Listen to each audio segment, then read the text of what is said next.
All right, welcome back to another Conquest Corner. On this, what will be a very short episode, because this is the first one of multiple I'm recording today. I wanted to just go over some of the changes that, in case you didn't see the live or watch it back for when they were going through rules updates and all that and showing off the new models, essentially the catalog, which was released at Adepticon, or at least shown off at Adepticon. If you looked online, you could find it everywhere. So they showed off that. But they also talked about some rules changes that, since we're waiting for Sorcerer Kings to be in our hands in just at this point, about a week from now, just about at the time of recording of this, I want to go through these changes that they mentioned, because one is directly Sorcerer Kings, and the other one helps them out a lot, but also helps some other things as well. So if you end up watching this, this is going to be just my thoughts on what they said about the particular two rules updates. If you didn't watch that, this is a good way to be able to catch that way, because you don't have time to look back at the whole thing. Although I do find those as always very interesting to sit down and watch if you have the time. Even me, I'll usually watch the actual model show when I get a chance, but otherwise I'll just listen when I'm in the car or something like that, when I'm driving around, and then I can always later go back and look at the models, because I'm more of looking for the information about it. Find the models online. You can usually find some pictures and all. I know it's posted over all the different Facebook groups and Discords and all that kind of stuff. All right, keep in mind, if you are getting Sorcerer Kings or anything else and you want to save some money, we do have a discount code put below. It's Train Kickers. We have a link you can click on as well. Saves you 10%, helps out the show as well. Helps us be able to keep going with content for you guys. So, one rule thing I'll get out of the way real fast, because essentially they mentioned three. They mentioned a few other things that are going to happen. So they talked about, for updates in the future, they said for the next round of updates, Wadroon are going to get looked at, so that way their chant system is going to get updated. They talked about some cleaning up of some rules. So they mentioned we're going to clean up the way that reforms work, because I do realize now, I didn't realize this at first, reform and combat reform are two types of reforms. That's fine. They also actually work entirely differently, though what they care about movement-wise and all is actually a bit different between the two. So they said they're going to clean that up. They're going to clean up some other things that are a little bit complicated. We have to kind of wait and see what do they clean up, or what do they consider complicated.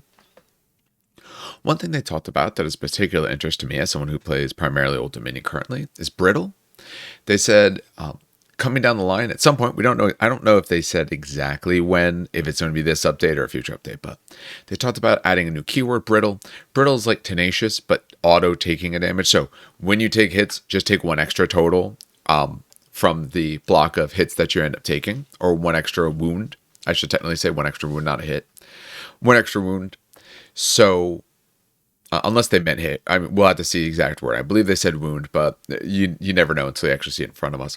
But they mentioned, hey, for Old Dominion, they might do something like that, because it makes sense. It's undead and fragile and falling apart sort of things. I know a lot of people, at least locally, will say that Old Dominion are super strong and everything like that, although when we look at Zepticon, they weren't really near the top. Not to say anything discouraging about any of the Old Dominion players there. Hey, it happens. When you play in a tournament, it is a combination of skill, luck, opponent, your own skill, how the dice go, a variety of factors, even just, the matchup. You could play a great game, but if you don't have a good matchup, or you have a very bad matchup for yourself or your army or what you're looking at, that could be a problem. If someone's running a lot of terrifying stuff, you're running against Old Dominion, hey, there's a big part of your rules that don't matter at all, kind of thing. So, but that all aside, I know there's a very strong belief that we are rather strong. This is a way to kind of plink in some extra damage onto us, which makes us maybe reflect a little bit more of what they want. That way they don't necessarily have to do point changes to kind of bring us down a little bit. That will do it without necessarily destroying things. So I'm all in favor of that. I'm in favor of a balanced game. I don't want the factions I play to be unbalanced in either direction. I don't want them to be too good. I don't want them to be too bad. Too good, you sometimes start feeling bad playing them.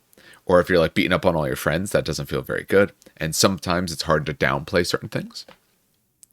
And if you're very much at the other end, you don't necessarily feel good because you're just getting whomped all the time. That's not very fun either. So that's the first quick little thing they did.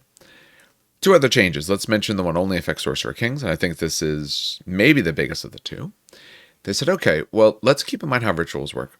The way a ritual works, hey, I'm going to do a ritual, card off to the side. We're going to accumulate some markers in the various ways we've talked about markers being accumulated. Watch any of my other videos where I discuss all this.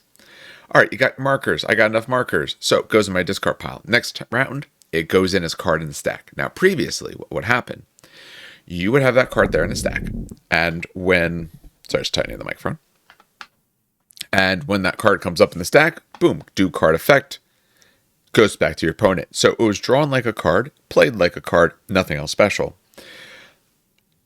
The problem with that, and this is something I brought up when I was talking about it, especially when I was talking about like which ones are good and bad, was the fact that since it goes off like a card, it's preparing you for the future, but it's not doing anything for you currently.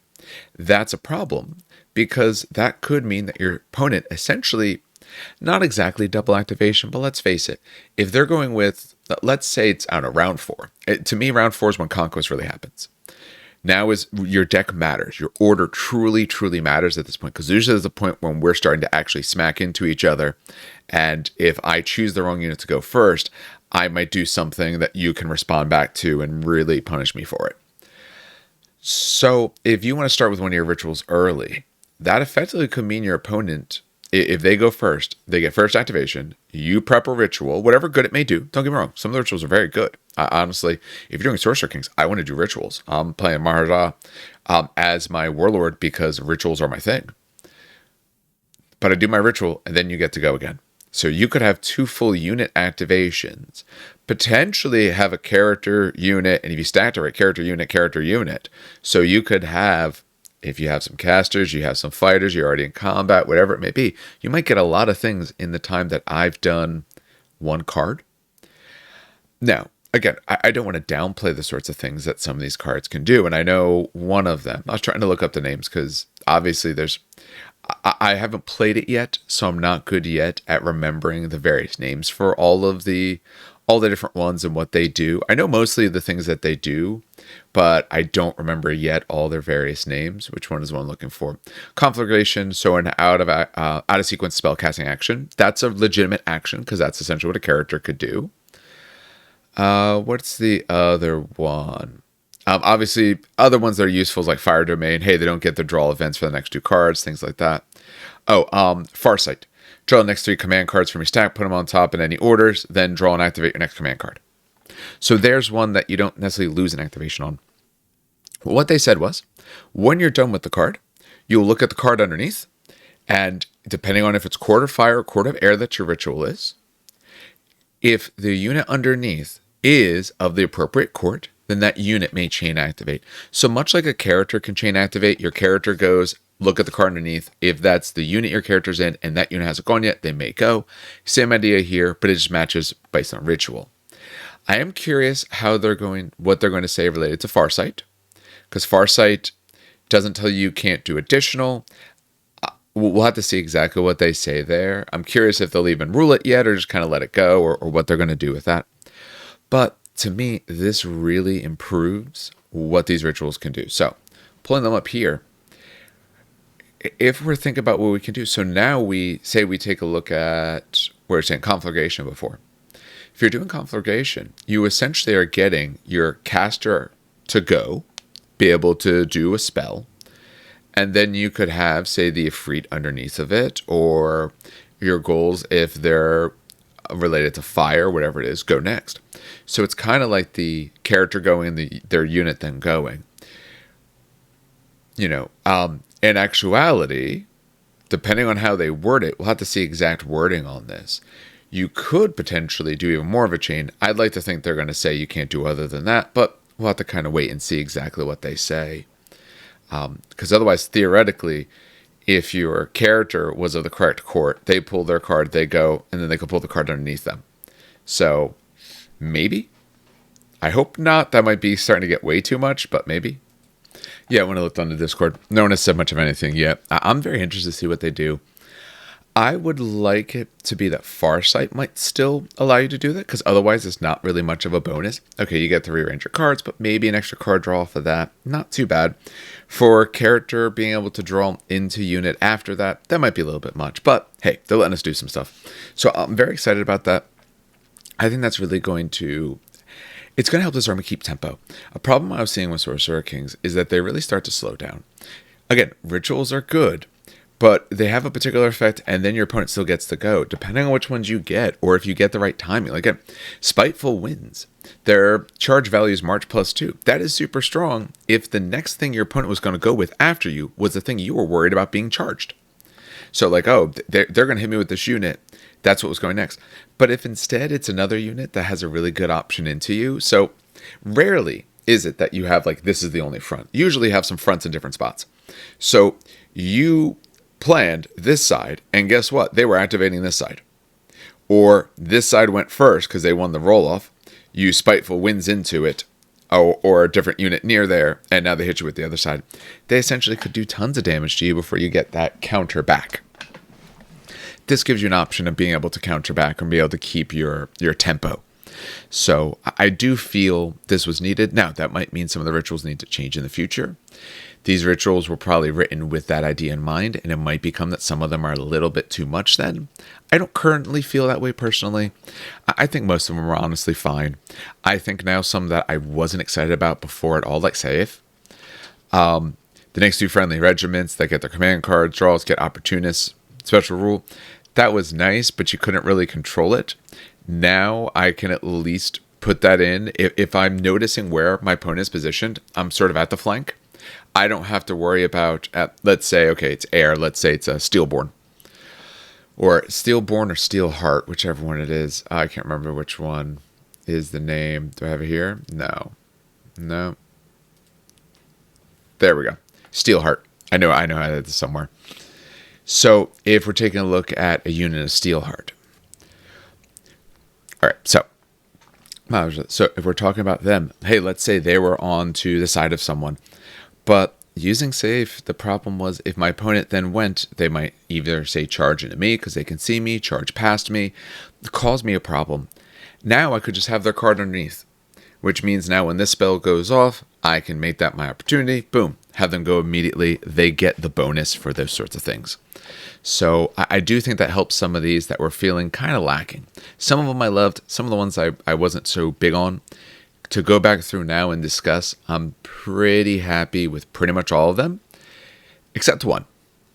And to change that, so the other big change they talk about was change to Bloodlust. So what Bloodlust will do now, Bloodlust, what it used to do is allowed you to charge from off the board. Great. But it also meant that you had to take resolve tests. And if you failed it, if you saw an opponent and they were in chargeable range, you must try to charge them.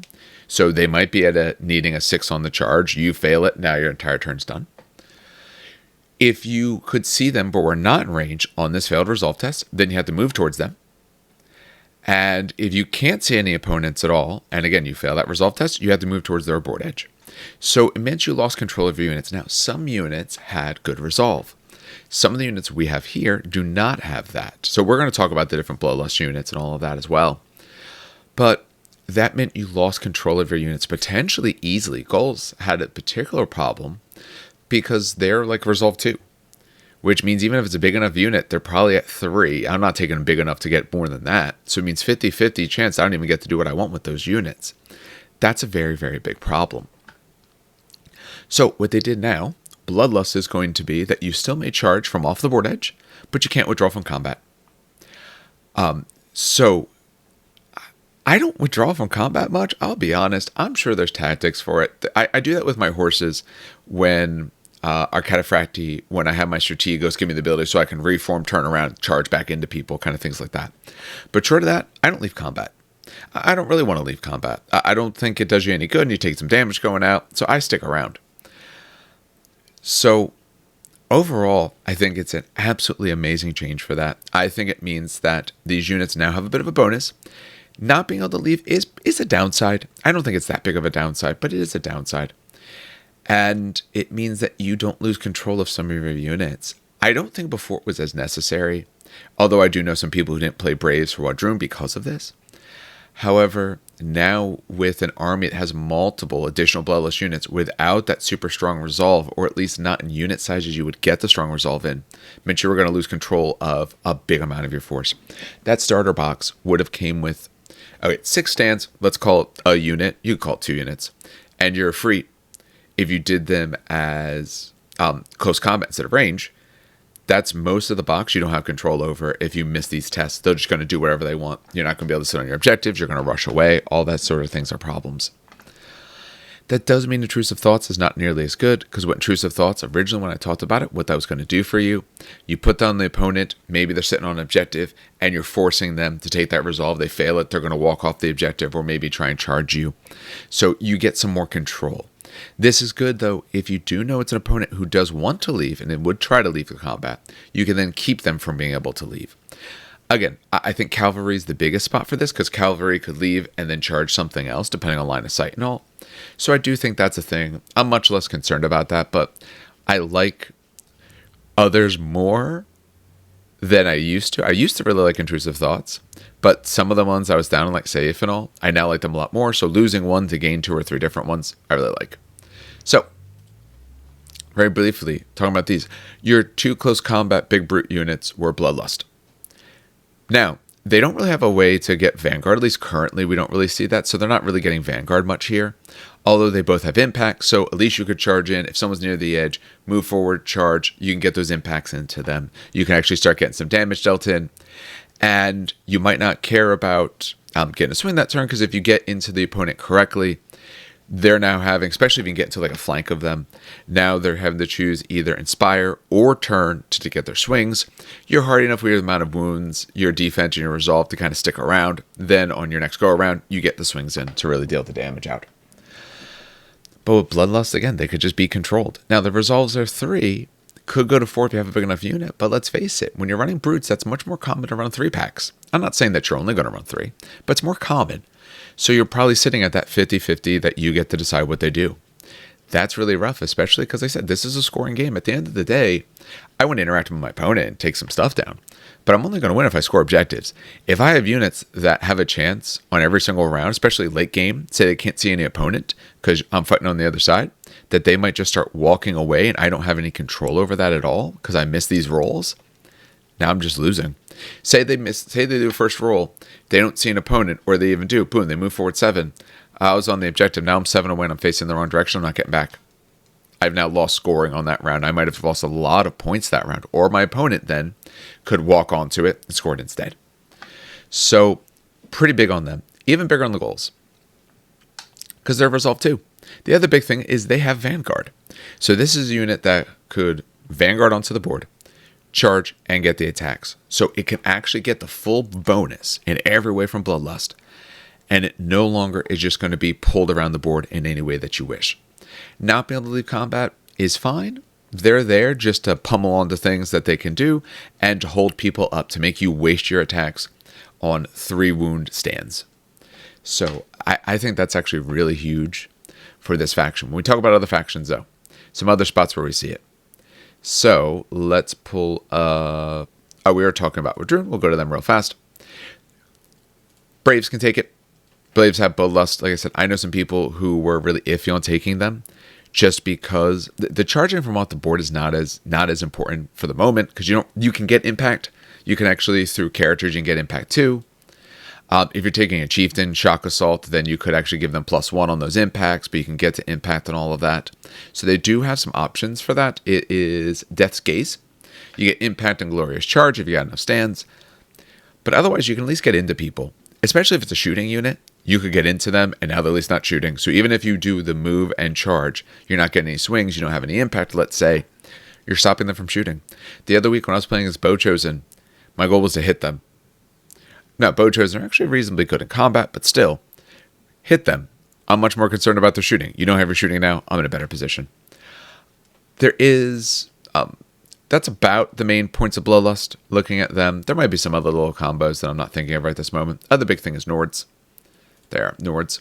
So, Nord's 2 newest units, Bearsarks and Ulfenjar. Oh, sorry. Clicked on the wrong one. There you go. They're both Bloodlust. And keep in mind that Nords are a unit faction that can get Vanguard. For Nords, if you take the Shaman as your leader, just pull up real fast, his supremacy is that you choose 2 friendly non-monster regiments that are coming in. And after you roll, so you'll know if you're getting them in, and they gain Vanguard. So we talked about Bloodlust isn't really great if you don't have Vanguard, because you don't necessarily get to use all of it unless you also have some good impacts. If he's your leader, they both have Vanguard, so move 5 or 6, charge, attack.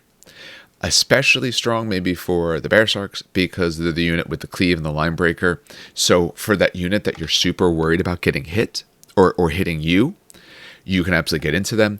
Ulfin are pretty good with that because they also have lethal demise. They have tons of attacks.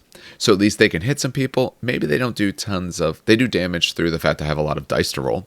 But in lethal demise, now I'm already in combat. Now when you hit me, you're going to start taking some hits back. So obviously I said you can take Savage, so you can get Flank. So if you want to guarantee they both come in a particular turn, whenever that you want, you can give them Flank. They'll come in on the turn you want. You can take another medium. Then as soon as the heavies are allowed in, you can give them, say, it could be the turn, say if it's turn 3. Turn 3, you'd have to have these guys coming from board edge, unless your opponent is really far forward. Otherwise, say if it's turn 4, Bear Sharks could come in, give them the Vanguard. They come from the side, maybe because the Ulfit Nar had already moved up in the previous turn. They came in from a board edge. You're shrinking what your opponent can do if you can do this, because you'll get a move and a charge. You're looking at essentially effectively 15-inch ranges from the edges where they might not want to be, because you got your move in and then a charge. If you give them the Vanguard, you have the move, charge, and then still the attack. So worst case scenario, if you really have to bog people down or really get to something, you can really get moving. Those are the main spots of there. Obviously, you have some other particular abilities, but I wanted to highlight more of the units and all. We'll get into videos later where we kind of go through other strategies once we see some of these bits. All right, so that was a quick little video to kind of discuss the rules changes that they talked about, what it means for the different armies, especially Sorcerer Kings, but also what it means for all these others. If you didn't watch that particular one, they do them about monthly on Thursdays at 3 p.m. Eastern at least. They're actually really good to watch. It's really interesting to see, one, just how friendly they are and the way in which they communicate with the people on the call. So if you're on like the Google Meet or whatever it is that they do, you can just, hey, I got a question and ask. Obviously, some things they can't answer, but otherwise they'll answer anything, and they're always really nice about it all.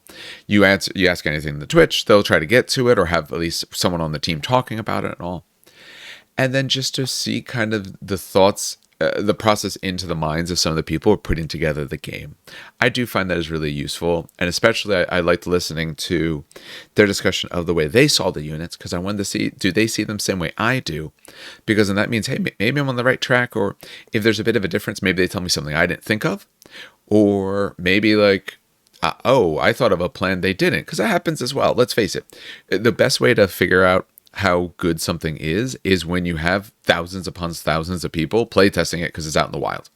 So, all right. I did want to keep this one short. You will be getting some other Conquest content from me pretty soon. You'll also be getting some other things. I'm working on some painting videos and a few other things.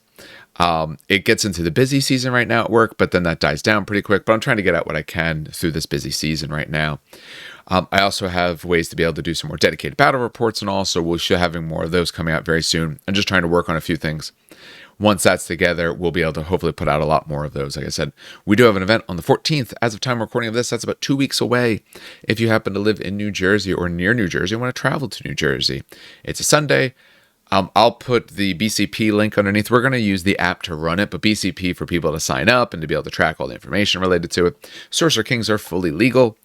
I don't think I'll have 2K worth of them to run, although I'm running it, so I can't win it. So maybe I'll proxy some stuff just to try it out.